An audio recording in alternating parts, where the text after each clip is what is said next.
Rosetta Ligand, which is Rosetta's mode for predicting how a small molecule is going to interact with a protein and predicting the atomic detail of that interface between the protein and the small molecule.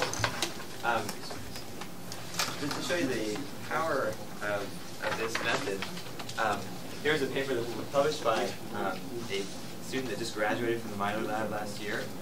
And the point of this is to show you that how incredible this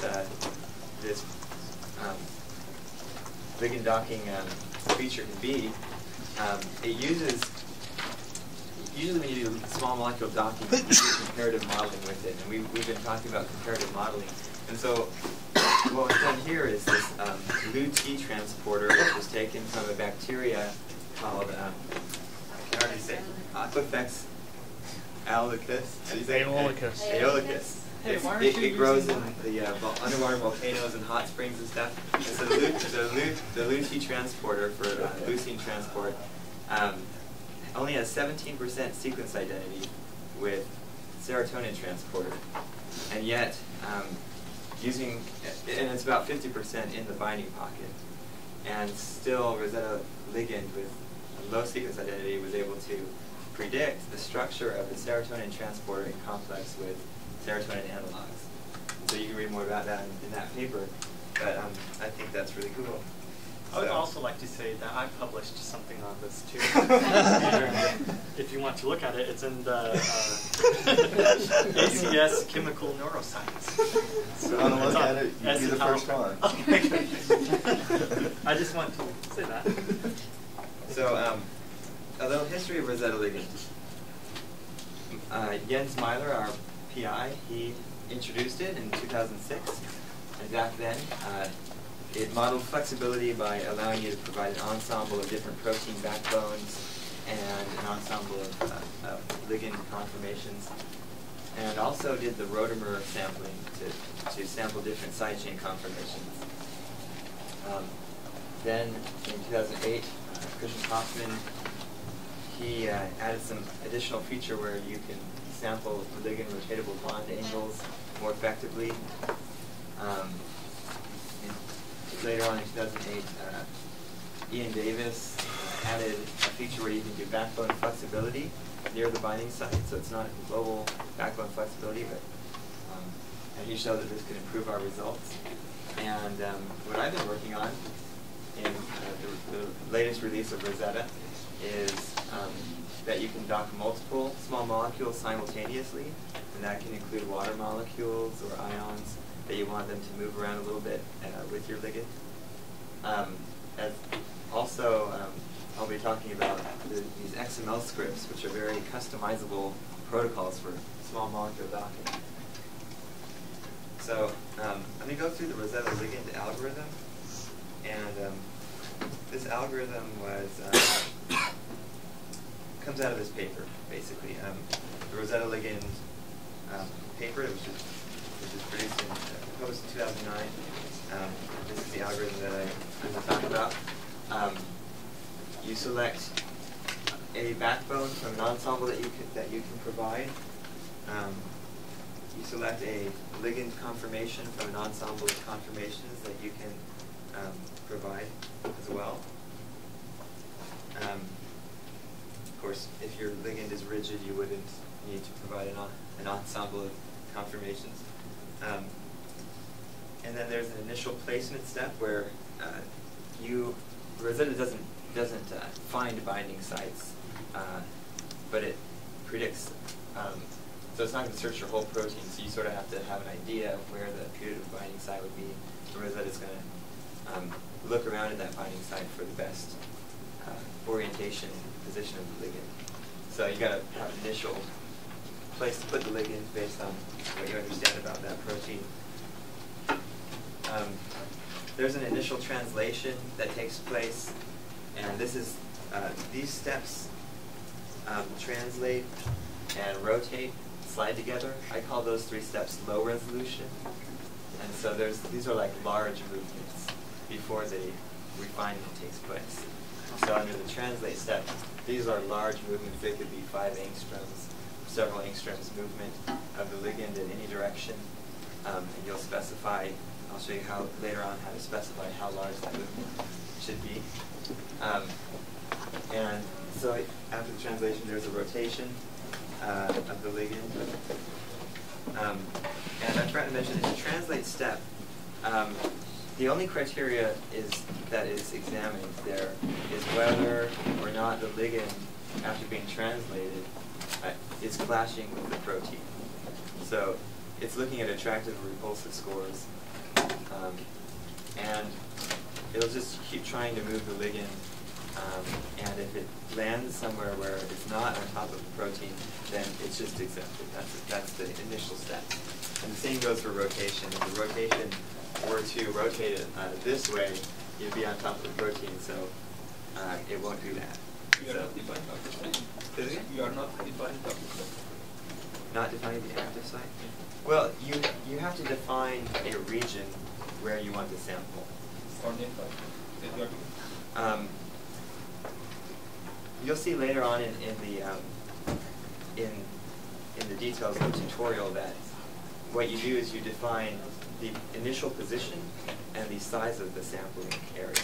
So you say, I want to start at this coordinate, but I want to sample 5 angstrom, a 5 angstrom sphere, or something like that. So after your initial steps, there's a slide together step, which is not demonstrated in this picture very well, but you have to slide the protein toward, or slide the ligand toward the protein until the two are close enough to do a high resolution refinement. If they're too far apart, then you're not going to be able to modify the side chains to interact with the protein, with the ligand effectively. So there's a slide together step which actually just moves the ligand toward the protein a few angstroms at a time until the scores, the repulsive score demonstrates that the ligand has landed on top of the protein, and then it backs the ligand up a little bit so that the two are sufficiently close together to do the high resolution steps. So these next 2 steps are high resolution steps. So there's the docking. This is the part we call docking. There's these cycles of very small ligand movements. These are 0.1 angstrom and 3 degrees of rotation. There's just small movements of the ligand, and then repacking the side chain rotamers, either one at a time or all of them, simultaneously trying lots of different side chain rotamers within the interface.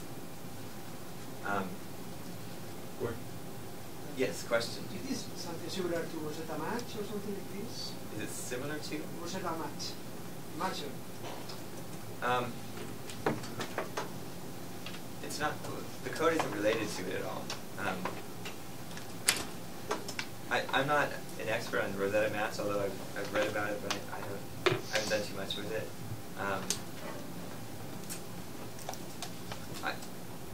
I wouldn't consider Rosetta match very similar to Rosetta ligand in what it's for. They're quite different in their purposes. So the Rosetta ligand is really for predicting the binding mode of a ligand, where you have a good model for the protein, and it does so in atomic detail. So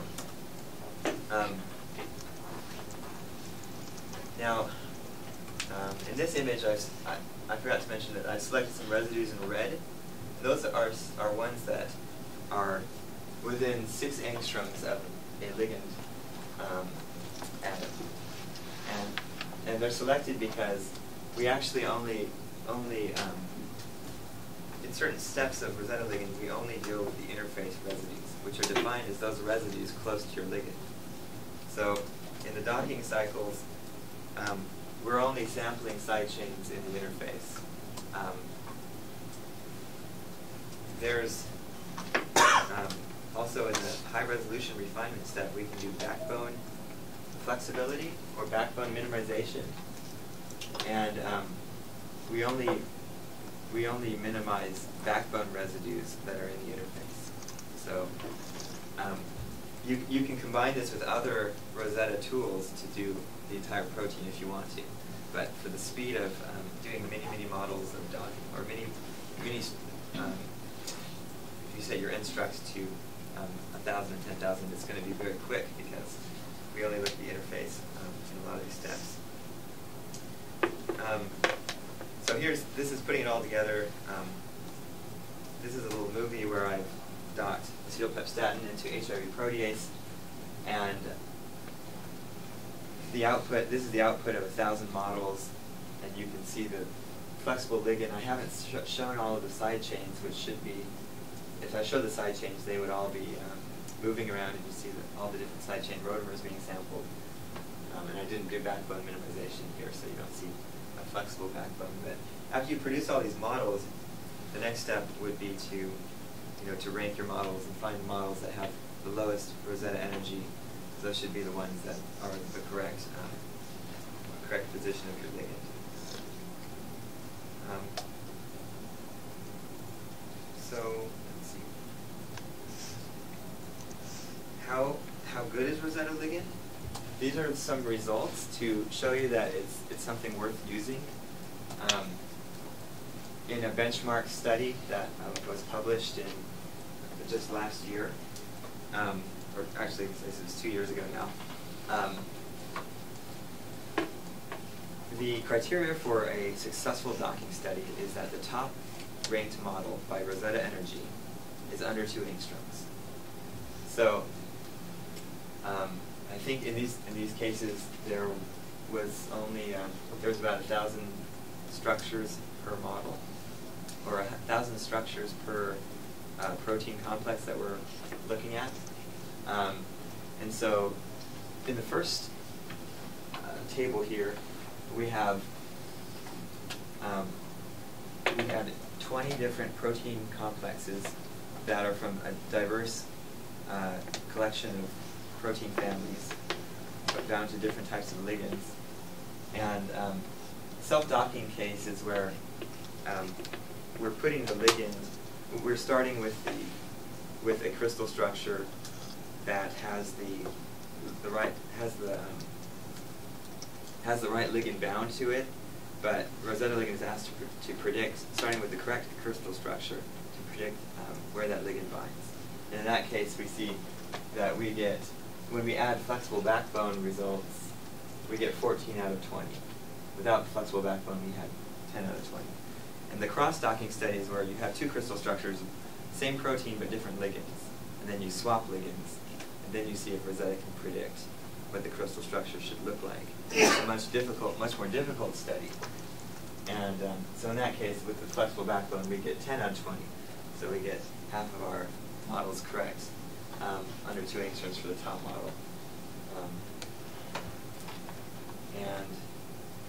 There's another study. That was looking back at data from literature. There was a prospective study done where it was blind docking, so we didn't have the results yet. And this was like 38 different ligands bound to JNK3 kinase. There's 27 different ligands bound to urokinase. In one case, flexible backbone helps. In one case, flexible backbone makes it worse. And the author feels like this is because urokinase is more rigid, and so flexible backbone just doesn't improve anything. But anyway, so that's just to show you that how effective Rosetta ligand can be. This is my acknowledgments of different people who've developed code, Rosetta. Now, if you go ahead. Just a question. In case of your blind docking, how can you define like a first search area? Like you define like based on Armstrong, and you can then Rosetta can transload the ligand around this certain defined area, right? In case of the blind docking study, yeah. I have to go back to that paper, but I imagine it's because they looked at. Now this is blind docking of 38 different ligands, but they may have had a structure for JNK3 kinase. I can't remember. I'd have to. I mean, bound to something else. I'm not sure. So maybe they already had some, or they had some experimental data to know where the binding pocket was. Or they just put like a whole structure. They search whole structure.